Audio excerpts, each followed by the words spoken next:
versículos 9 a 16. A palavra de Deus assim nos diz: Ora, o aparecimento do iníquo é segundo a ação de Satanás, com todo poder, sinais e prodígios da mentira, e com todo engano de injustiça aos que estão perecendo, porque não acolheram o amor da verdade para serem salvos. E é por este motivo que Deus lhes envia a operação do erro, para darem crédito à mentira, a fim de serem condenados todos os que não creram na verdade, mas tiveram prazer na injustiça. Mas devemos sempre dar graças a Deus por vocês, irmãos amados pelo Senhor, porque Deus os escolheu desde o princípio para a salvação, pela santificação do Espírito e fé na verdade. Foi para isso que também Deus os chamou mediante o nosso Evangelho, para que vocês alcancem a glória de nosso Senhor Jesus Cristo. Assim, pois, irmãos, fiquem firmes e guardem as tradições que lhes foram ensinadas, seja por palavra, seja por carta nossa. Que o próprio Jesus Cristo, nosso Senhor e Deus, o nosso Pai, que nos amou e nos deu eterna consolação e boa esperança pela graça, console o coração de vocês e os fortaleça em toda boa obra e boa palavra. Amém. Pai querido, em nome do Senhor Jesus Cristo, nós nos submetemos e nos humilhamos diante da Tua palavra, pedindo para que o Teu Espírito Santo, que habita em nós e que está aqui presente nesse lugar, esteja nesse instante, ó Deus, operando em nossos corações e mentes para compreendermos a verdade do Senhor. A Tua palavra nos ensina, Senhor meu Deus, que sem a ação do Teu Espírito não podemos conhecer ao Senhor nem a Tua palavra.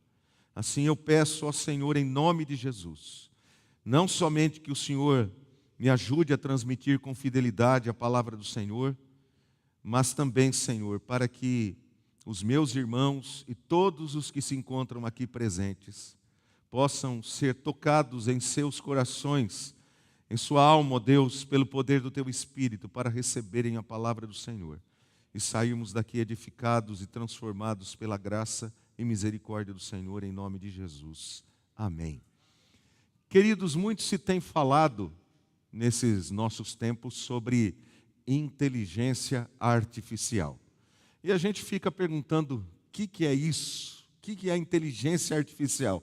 Eu procurei aqui uma definição mais simples aqui, para que a gente pudesse trazer aos irmãos, né, que a inteligência artificial é um ramo da ciência da computação que se concentra no desenvolvimento de sistemas e algoritmos capazes de realizar tarefas que normalmente exigem inteligência humana, como, por exemplo, aprendizado, raciocínio, percepção, compreensão, geração de linguagem natural e outras coisas mais.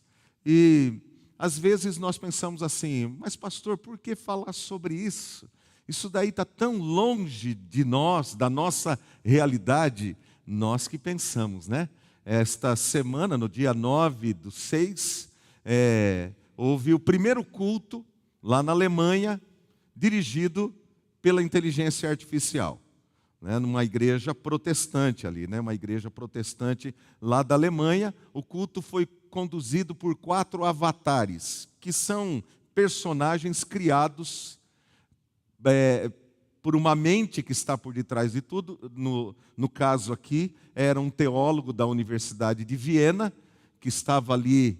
Ele desenvolveu todo o culto, 98% do culto foi ele que desenvolveu, quer dizer, 2% ficou ali pela inteligência artificial. O culto então foi dirigido, 4 desses avatares falando, e um dos avatares que ficou responsável pelo sermão, ele começa o sermão exatamente assim: queridos amigos, é uma honra para mim estar aqui e pregar para vocês como a primeira inteligência artificial na convenção dos protestantes da Alemanha neste ano.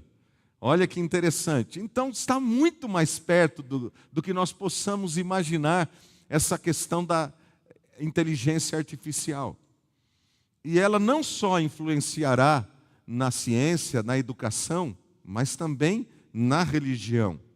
Olha o que diz esse escritor e também pensador, o Yuval Noah Harari, que é um grande pensador da atualidade. Ele é um judeu e ele também faz parte ali, é um alto funcionário do Banco Econômico Mundial. Olha o que ele disse: a inteligência artificial assumirá o papel de um novo Deus ao elaborar um livro para as religiões, de acordo com a perspectiva político-ideológica globalista, substituindo as escrituras atuais para criar religiões unificadas que sejam realmente corretas.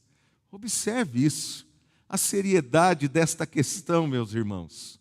E esta questão é uma realidade do nosso tempo, mas observe o que é interessante no que ele está falando. Você percebe que por detrás de toda a sofisticação, de todo o avanço tecnológico, o que nunca se perde na mente destas pessoas é o foco em relação a Deus e a palavra de Deus. De alguma maneira, sempre tentando conduzir a mente humana para longe de Deus e para questionar o próprio Deus. Perceba, eu não estou aqui atacando a questão da inteligência artificial. Eu creio que ela será benéfica para muitas coisas. Caleb, meu filho, vocês sabem, ele estuda ciência da computação, né? Ele teve uma matéria esse semestre de inteligência artificial, inclusive ele pensava até em fazer pós-graduação nessa área. Então ela tem o seu lugar, ela tem o seu valor, porém o problema é o ser humano.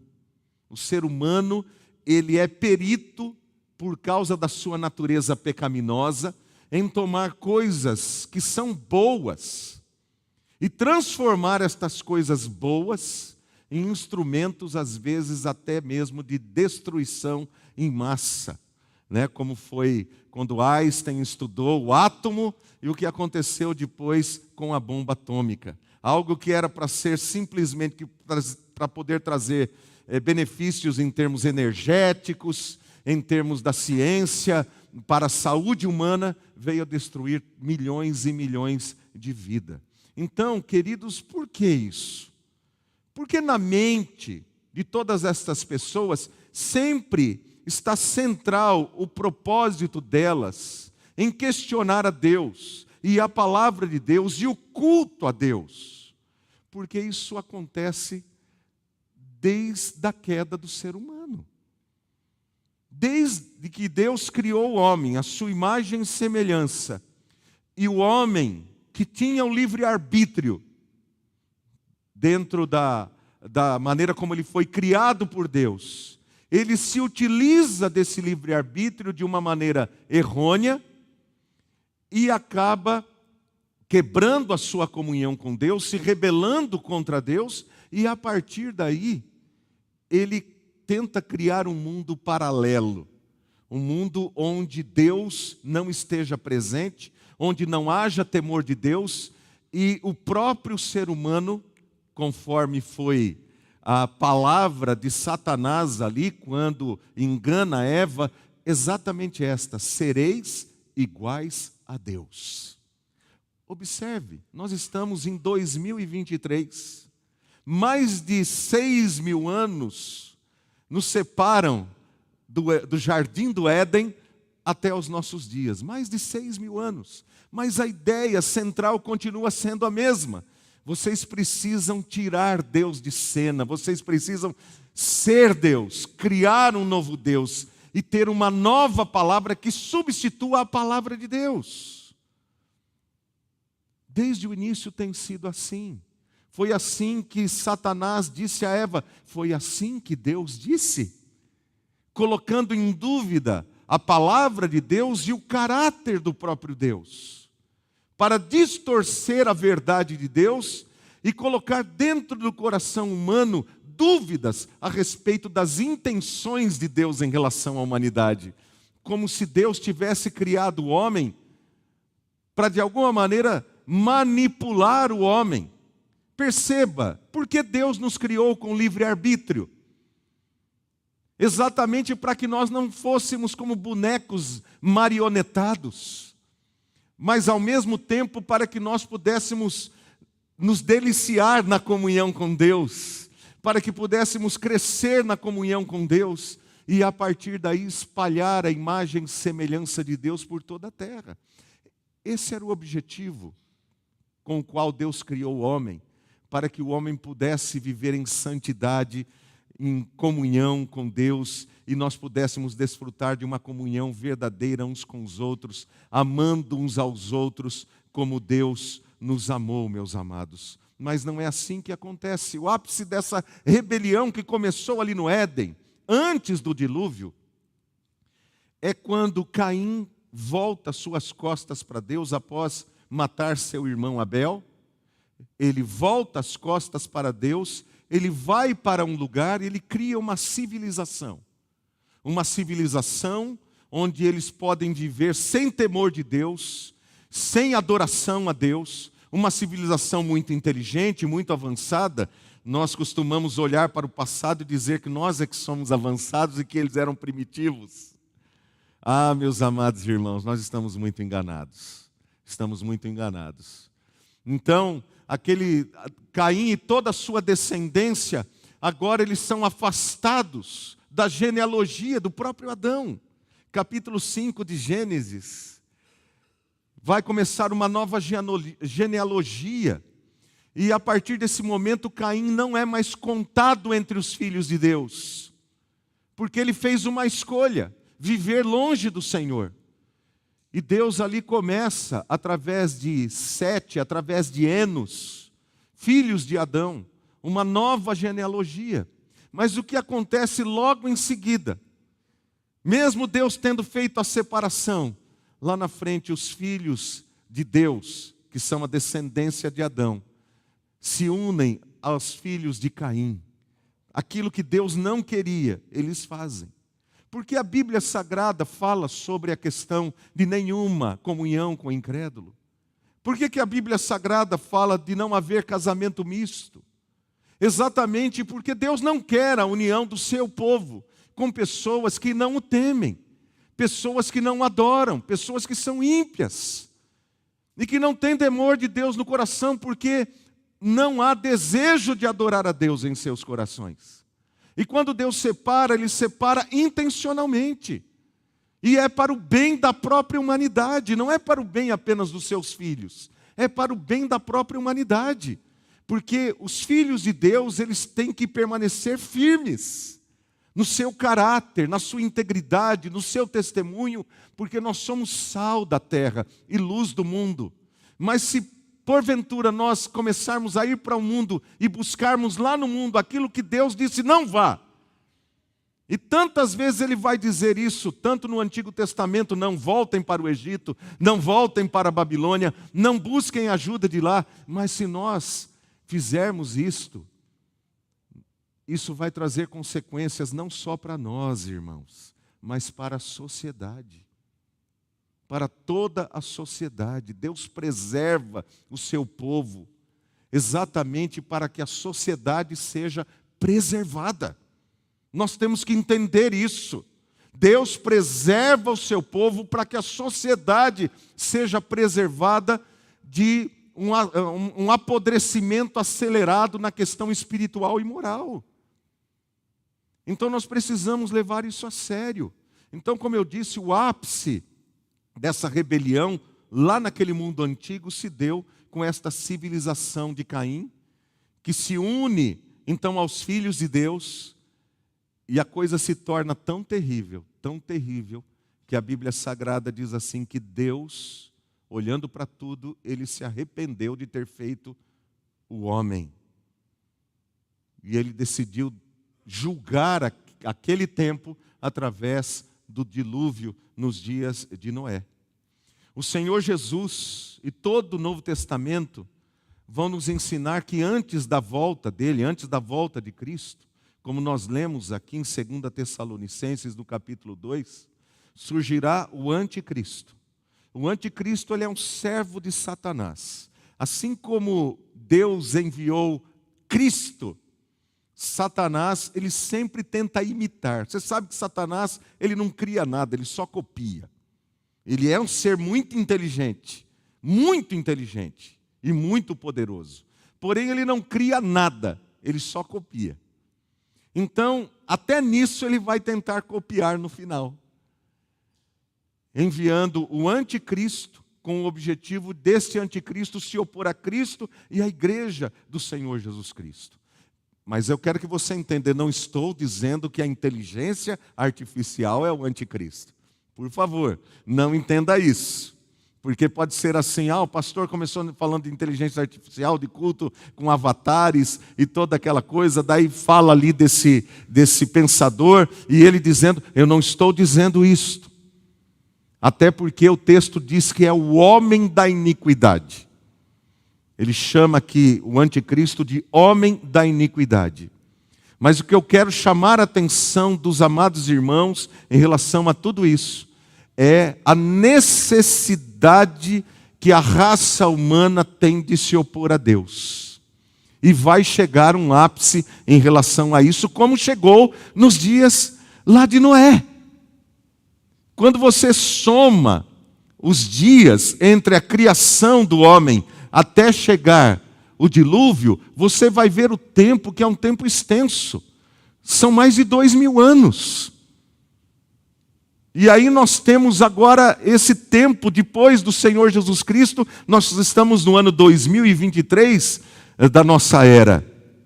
Então, queridos, o propósito do anticristo não é outro, senão o mesmo propósito lá do passado. Como eu disse, ele não cria nada, ele sempre copia. E ele não tem ideias novas nesse sentido. Por isso que é fácil você detectar. Ele não cria ideias novas. Ele toma as mesmas ideias e ele as repete. E nós precisávamos estar atentos a esta realidade. Então o que é que ele faz? Ele coloca em dúvida a palavra de Deus. Você vai observando nas palavras desse homem. O que é que ele está falando aí? A inteligência artificial será um novo Deus. E ela vai criar uma nova escritura. Até uma antiga apresentadora de TV brasileira, já falou da necessidade, agora esses tempos atrás, sobre fazer uma nova Bíblia, uma Bíblia mais inclusiva. Você percebe que é sempre a mesma ideia? Por que atacar a Bíblia? Ataque o Alcorão. Não quero isso. As pessoas têm liberdade religiosa. Nós não queremos isso. Nós advogamos a favor da liberdade religiosa, a favor da liberdade de culto. As pessoas têm direito de ter a sua religião, têm direito de cultuar como elas acham. Não quer dizer que nós adotamos esse padrão. Nós cremos em Jesus Cristo como Senhor e Salvador da nossa vida e cremos que a Bíblia Sagrada é a palavra de Deus. Mas por que o foco é sempre atacar a Cristo, sempre atacar a palavra de Deus? Quem está por detrás de tudo isso? Quem está por detrás de tudo isso? Então o propósito do anticristo é colocar em dúvida a palavra de Deus, a autoridade de Jesus Cristo, levando a humanidade mais uma vez a se rebelar contra o Senhor. Observe aí em 2 Tessalonicenses mesmo, um outro versículo que eu vou ler aqui, 2 Tessalonicenses 2:7.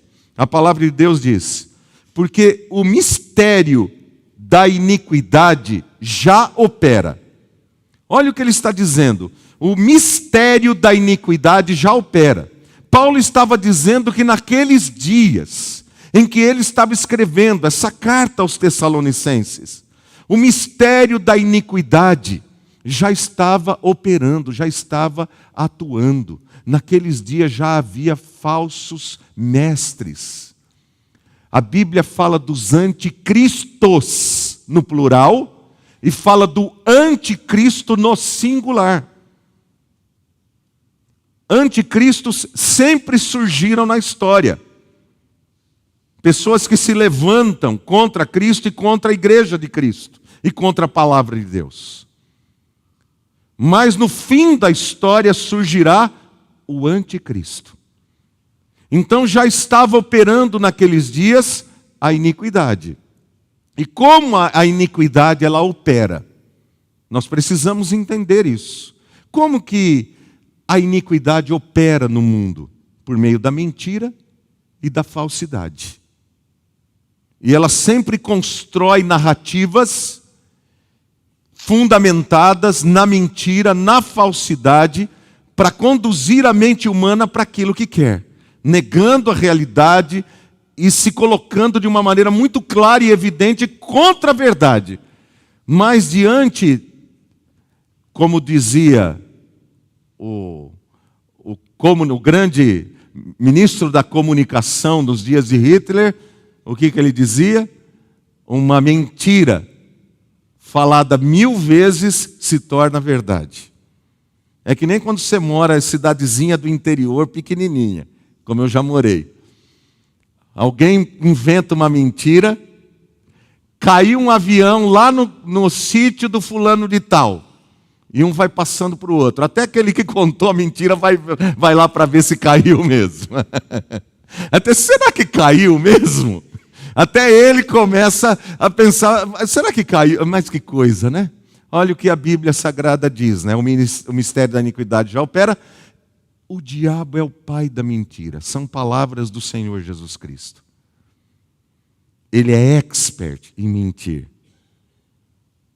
em enganar, em falsear as coisas. Então, amados irmãos, quando o anticristo ele chegar, o mundo estará vivendo o ápice dessa mentira. O ápice dessa mentira. Vão ser usados política, economia, comunicação, todas as áreas numa estrutura onde a mentira ela é propagada de uma maneira, toda a estrutura estará a serviço do anticristo. E quem falar alguma coisa contra, o que é que vai acontecer? Você que está falando a mentira. Você que está falando a mentira. Você entende o que isso significa? A seriedade disso? Então olhe novamente os versículos 9 e 10 que eu leio de novo aqui em 2 Tessalonicenses 2. Ora, preste atenção na palavra.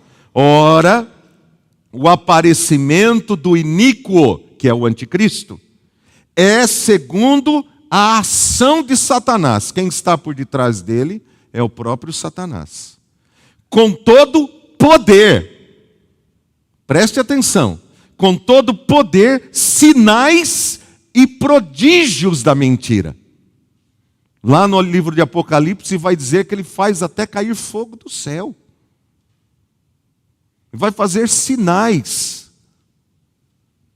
Vocês se lembram que quando Moisés ele chega no Egito para libertar o povo da escravidão, ele chega diante de Faraó e os primeiros sinais que ele faz ali, os feiticeiros de Faraó fazem igual, endurecem ainda mais o coração de Faraó. Então o diabo, ele tem poder. Não pense que ele não tem poder. E ele tem muito poder. E nós não devemos de maneira alguma ignorar essa verdade, essa realidade.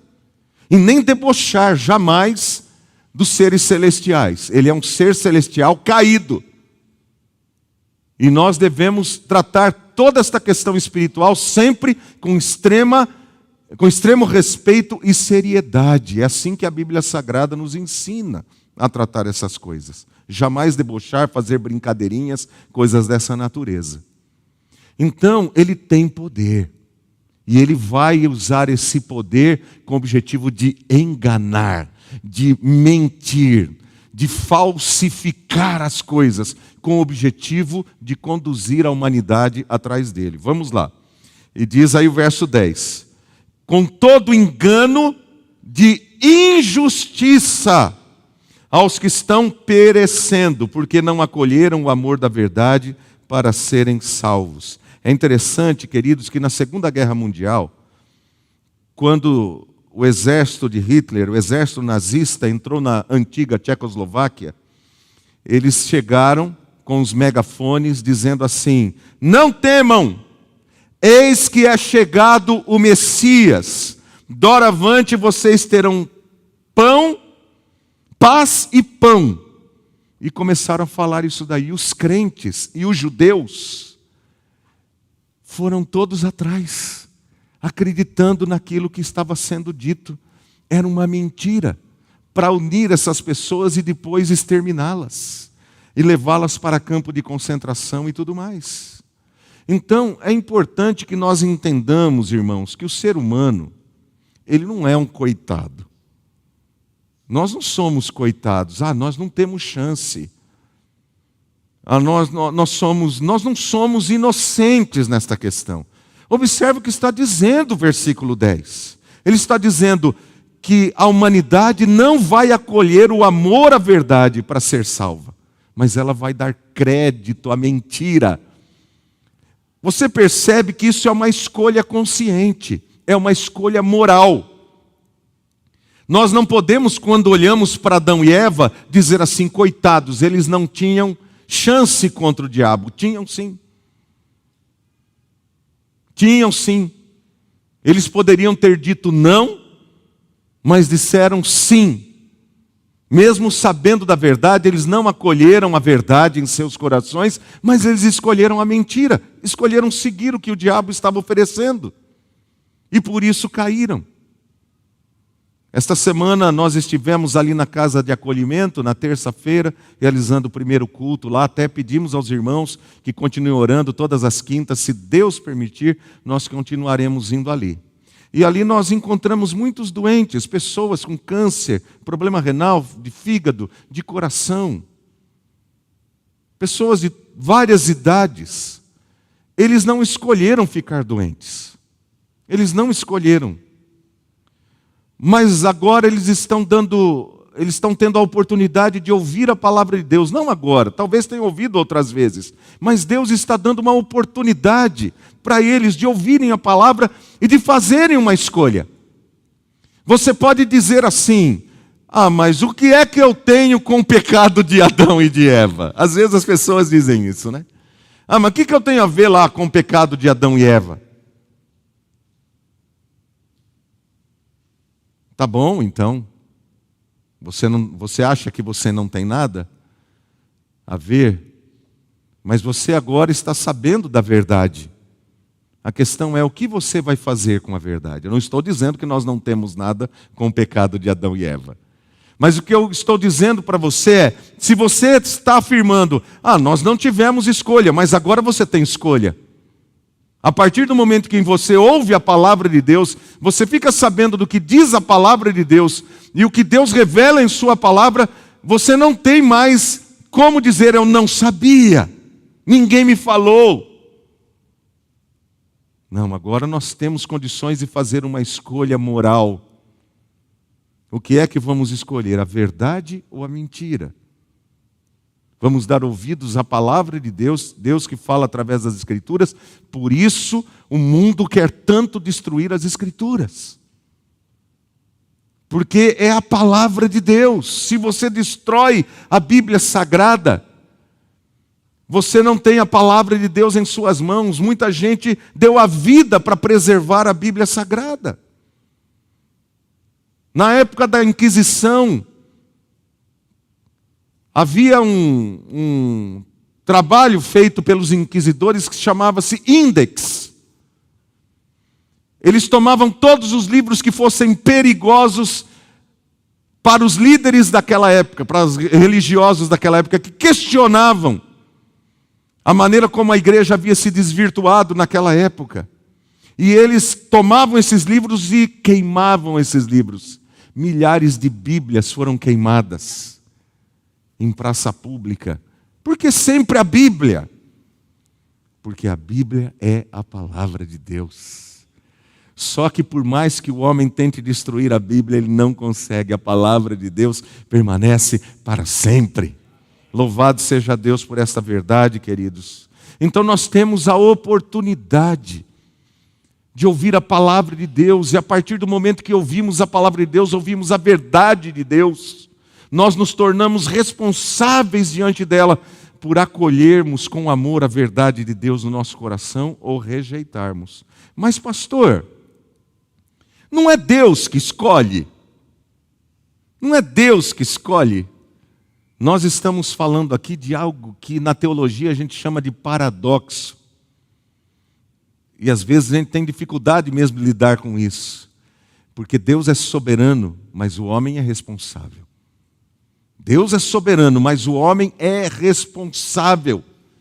Então nós temos o privilégio de ouvir a palavra de Deus, a verdade de Deus, e a Bíblia Sagrada, o Evangelho de Cristo, do Reino de Deus, deve ser pregado por todo mundo, a toda a criação de Deus, para que todos ouçam, a fim de que ninguém no dia do juízo possa dizer: eu não tive a oportunidade, ninguém nunca me falou sobre isso. Queridos, do outro lado, é importante que nós nos lembremos que essa é uma tática humana desde a queda. O subterfúgio que nós utilizamos de responsabilizar os outros por responsabilidades que são nossas. Quando Adão caiu, ele jogou a culpa sobre Eva. Eva jogou a culpa sobre a serpente. E todos eram culpados. E Deus não aceitou desculpa de ninguém. Era melhor que Adão tivesse dito: realmente eu pequei. E Eva também ter dito: realmente eu pequei. Mas assim tem sido a natureza humana desde a queda. Nós sempre jogamos a responsabilidade nossa para cima de outros. E não dizemos: fui eu, Senhor. E sabe o que Deus quer para transformar a nossa vida? É que nós admitamos: eu sou um pecador. Que nós admitamos o nosso pecado e peçamos perdão ao Senhor. Ele está com a mão estendida para nos perdoar. Mas é importante que nós reconheçamos os nossos próprios pecados e nos voltemos para o Senhor. Observe, se o diabo é o pai da mentira, olha o que diz as palavras do Senhor Jesus: eu sou o caminho, a verdade e a vida. A tua palavra é a verdade. Todo aquele que é da verdade ouve a minha voz. São palavras do Senhor Jesus Cristo no Evangelho de João. E ele vai dizer ainda: as minhas ovelhas ouvem a minha voz, eu as conheço e elas me seguem. Mas de modo nenhum seguirão o estranho, pelo contrário, fugirão dele, porque não conhecem a voz de estranhos, diz o Senhor Jesus Cristo. Amados irmãos, aqueles que abraçam a mentira, fazem isso de maneira consciente, por rejeitarem e desprezarem a verdade de Deus. Fazem isso de maneira consciente. Olha o que o apóstolo Paulo vai dizer ainda lá em Romanos, no capítulo 1, versículos 24, 26 e 28. Que Deus os entrega por causa disso, por rejeitarem a verdade, por não darem glórias a Deus, Deus os entrega aquilo que o coração deles deseja. E eles se tornam escravos, então, da mentira, escravos do pecado, escravos da enganação. E cada vez se enrolam mais nisso e não conseguem de maneira nenhuma se desvencilhar nada disso, a não ser que se arrependam, reconheçam os seus pecados e voltem-se para Deus.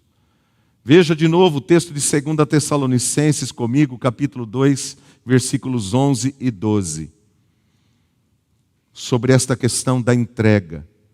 É por este motivo, por não acolherem o amor da verdade, como diz o versículo 10, para serem salvos, é por este motivo que Deus lhes envia a operação do erro, para darem crédito à mentira, a fim de serem condenados todos os que não creram na verdade, mas tiveram prazer na injustiça.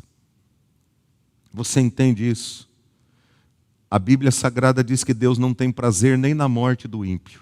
Deus não tem prazer na morte de ninguém. Mas se o homem teima viver no pecado, viver na falsidade, na mentira e no engano, e não acolhe a verdade de Deus em seu coração, Deus diz: é isso que você quer? Vá. Eu te entrego a isso, vá. Você não vai mais contar com a minha ajuda, eu não posso te ajudar, a não ser que você se arrependa e volte para Deus, humildemente reconhecendo o seu pecado. É por isso que o Senhor Jesus Cristo veio. Ele veio com o propósito de revelar claramente o amor de Deus. Nisto consiste, diz a palavra, o amor de Deus, que Deus nos deu o seu Filho. Ele se entregou lá na cruz do Calvário por nós, para ficar claro. Se você pergunta: Deus me ama? Eu digo para você: olhe para a cruz. Olhe para a cruz do Calvário. A resposta está ali. Quem é aquele que morreu? Por que ele morreu lá? Ele morreu para nos dar a possibilidade de sermos salvos e libertos do pecado, da escravidão do pecado, da mentira, do engano que o diabo coloca todo mundo. E todo aquele que hoje é salvo, viveu um dia também nesse engano. Eu também vivi lá. Mas um dia Cristo entrou na minha vida, e assim como Ele entra na vida daqueles que são salvos, e Ele transforma a vida destas pessoas. E Ele transforma pelo seu poder. Ele é o único que tem poder de nos libertar do engano, da mentira, porque Ele morreu, Ele ressuscitou e Ele tem toda a autoridade nos céus e na terra. E Ele pode mudar a vida daqueles que se humilham diante dEle. Agora preste atenção nessa situação que está dizendo o texto: Deus os entrega para que deem crédito à mentira. Quando começa a condenação, pastor? Começa agora. Assim como a salvação do crente começa agora, a condenação também. Olha o que vai dizendo a palavra do Senhor. Eu não vou conseguir ler ali, né? Ficou muito escuro para mim. Eu mesmo, pequei contra mim, contra os meus olhos. Mas eu lerei aqui no Evangelho de João, no capítulo 3, versículos 17 a 20, o que a palavra do Senhor vai nos dizer. Olha o que Ele vai dizer para nós. Porque Deus enviou o seu Filho ao mundo, não para que condenasse o mundo, mas para que o mundo fosse salvo por Ele.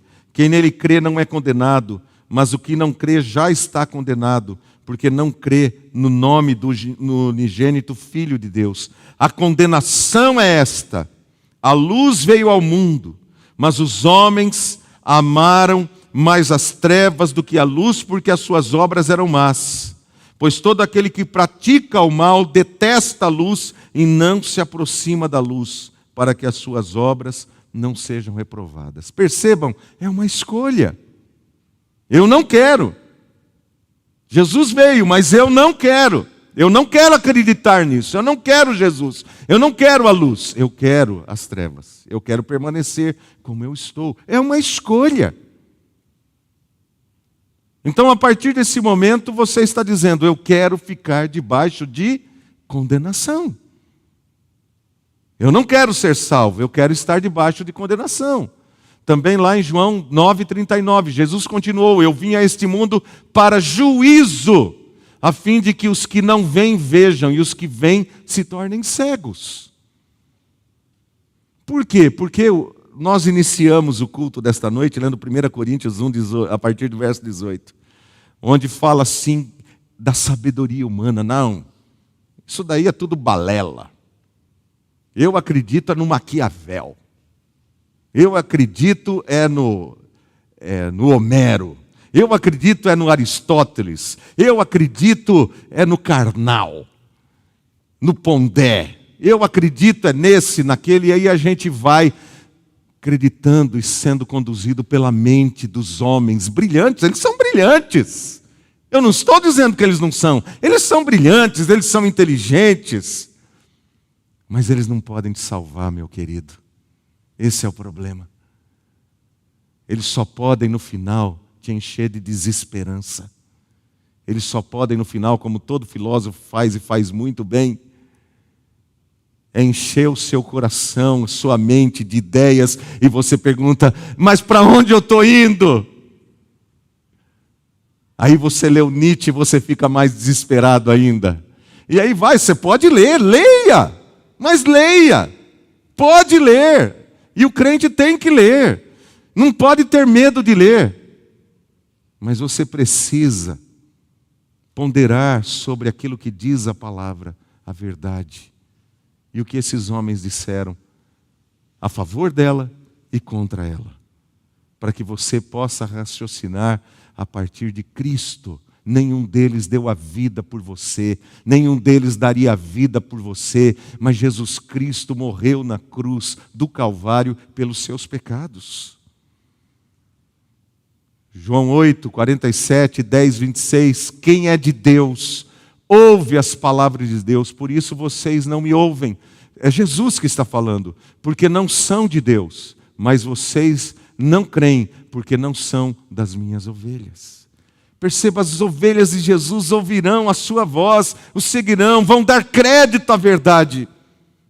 Mas aqueles que seguirão o anticristo não darão crédito à verdade. Vão rejeitar a verdade de Deus e vão se deixar levar pelo engano dos homens. Como crentes, meus irmãos, nós precisamos ter compromisso com a palavra de Cristo. Ela é o referencial para a nossa vida e é nosso dever conhecer a palavra de Deus para que nós possamos conhecer a Jesus conforme as Escrituras nos ensinam sobre Ele. Jesus vai alertar no sermão profético, lá em Mateus, no capítulo 24, sobre as dificuldades que vão estar ocorrendo no mundo antes da sua volta. Ele diz: não tivessem aqueles dias sido abreviados, ninguém seria salvo, mas por causa dos escolhidos, tais dias serão abreviados. Ele está falando que antes da sua volta, no momento em que o anticristo, ele vai se manifestar, queridos, a coisa vai ficar feia. E é interessante que ele vai dando sinais no mundo. Ele vai dando sinais. Nós vamos vendo perseguição aqui e acolá, nós sabemos da perseguição. Recentemente no Quênia, muitos cristãos foram mortos. Na Coreia do Norte, cristãos vivem em campos de concentração. Na China, cristãos vivem em situações de miséria. Uma família na Coreia do Norte, um bebê foi preso, porque pegou os seus pais com uma Bíblia na mão. Nós vemos aqui vizinhos nossos perseguindo líderes cristãos. Está tão perto, está batendo a nossa porta. E a gente fala: não, aqui não vai acontecer, aqui não vai, aqui não vai. A gente sempre acha que... Por que a gente acha que a gente é tão especial assim? Que com a gente nunca vai acontecer. Queridos e amados irmãos, nós precisamos despertar para essa realidade. É necessário que vigiemos, oremos e nos firmemos cada dia mais na palavra de Deus. Porque Paulo escreveu esta carta aos Tessalonicenses.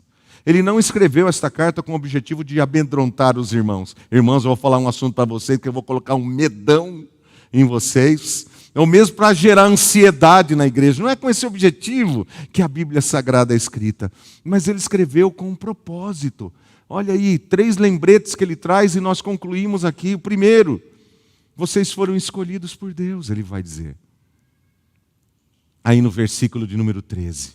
Ele diz assim, eu volto ali, no texto básico nosso, ele diz: mas devemos sempre dar graças a Deus por vocês, irmãos amados pelo Senhor, porque Deus os escolheu desde o princípio para a salvação, pela santificação do Espírito, pela fé na verdade. Então, como crentes, nós precisamos nos lembrar disso. Nós somos escolhidos por Deus e nós devemos buscar uma vida pautada na verdade, que é a Bíblia Sagrada. Por meio dela nós somos santificados. Santifica-os na verdade, a tua palavra é a verdade. Então, como crentes, nós devemos estar comprometidos com a palavra, com a verdade de Deus, porque somos escolhidos de Deus, somos separados por Deus. Não volte para o mundo, permaneça na fé. Faça escolhas que engrandeçam o nome do Senhor. Lembre-se lá de Gênesis capítulo 5, capítulo 6, que Deus separa o seu povo, mas o seu povo volta a fazer aquilo que Deus falou, não faça, eles voltam para lá. Então, em nome de Jesus, viva como um eleito de Deus. Honre a escolha que Deus fez, porque não é por méritos. Ninguém é escolhido por méritos, a não ser o mérito de Cristo. Então honre o que Jesus Cristo fez por você. Glorifique a Deus, viva uma vida de santidade, longe do pecado. Porque o pecado é engano, o pecado é mentira. Então que Deus nos livre disso para que nós não caiamos nas mentiras e no engano do diabo. Segundo lugar, outro lembrete, vocês estão destinados à glória. Olha que coisa maravilhosa. Ele vai dizer aí no versículo 14 para nós.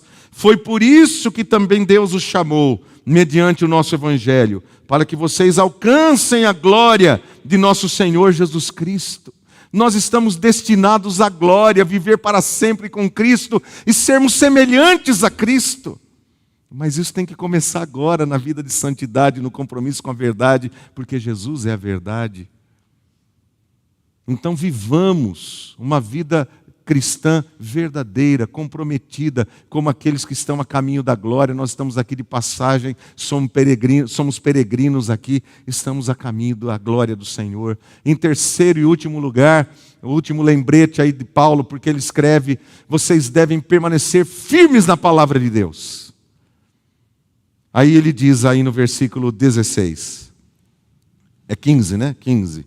Assim, pois, irmãos, fiquem firmes e guardem as tradições. Por que ele está dizendo tradições aqui? Não é tradições humanas.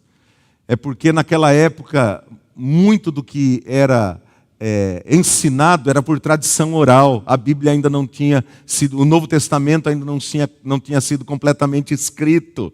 Então eles recebiam por meio dos ensinos dos apóstolos. Então a tradição oral, que foi a primeira tradição transmitida, o ensino transmitido à igreja. Então é isso que ele quer dizer com tradição. E depois ele fala, seja por palavra, seja por carta nossa. Porque as cartas de Paulo são as primeiras, dentro ali do cânon do Novo Testamento, são os primeiros documentos que nós temos como inspirados pelo Senhor. E que chegou antes, inclusive, dos evangelhos às mãos dos crentes. Então, queridos, o que ele está dizendo para nós não é outra coisa. Traduzindo, fica simples. Permaneça firme na palavra de Deus. É isso que ele quer dizer. Vocês foram escolhidos por Deus, vocês estão destinados à glória, vocês devem permanecer firmes na palavra de Deus. Amados irmãos, o mal ele tem o seu tempo contado. O mal tem o seu tempo contado. Lá no Apocalipse vai dizer assim que o diabo sabe que pouco tempo lhe resta. E o seu objetivo final é fazer um levante de perseguição contra a igreja do Senhor. Basta você ler o livro do Apocalipse, você vai ver toda essa realidade lá. Mas Jesus Cristo é o Senhor. O mal é poderoso, mas Jesus Cristo tem todo o poder. Ele vai voltar, queridos. E quando Ele voltar, Ele vai destruir o iníquo com o sopro de sua boca. Você acha que o diabo, o anticristo, é poderoso? Ele vai fazer assim. Esse é que tem todo o poder. Esse é o que tem todo o poder. Ele destruirá o iníquo com um sopro de sua boca. Esse é o nosso Senhor e Salvador Jesus Cristo, querido. Ele é o Filho de Deus. Ele é o Todo-Poderoso. Glórias ao Senhor Jesus Cristo. Ele vai voltar e nós estaremos para sempre com Ele. Tudo está nas mãos dEle. Todas as forças do diabo e o poder perdoador e salvador para aqueles que se arrependem. Tudo está nas mãos dEle. Que nós possamos ouvir a sua voz, atender o seu clamor e nos voltarmos para Ele de todo o nosso coração. Que Deus nos abençoe em nome de Jesus, amados. Vamos orar ao Senhor? Pai querido, glórias a Ti, Senhor. Te glorificamos e Te exaltamos pela certeza bendita que não há uma inteligência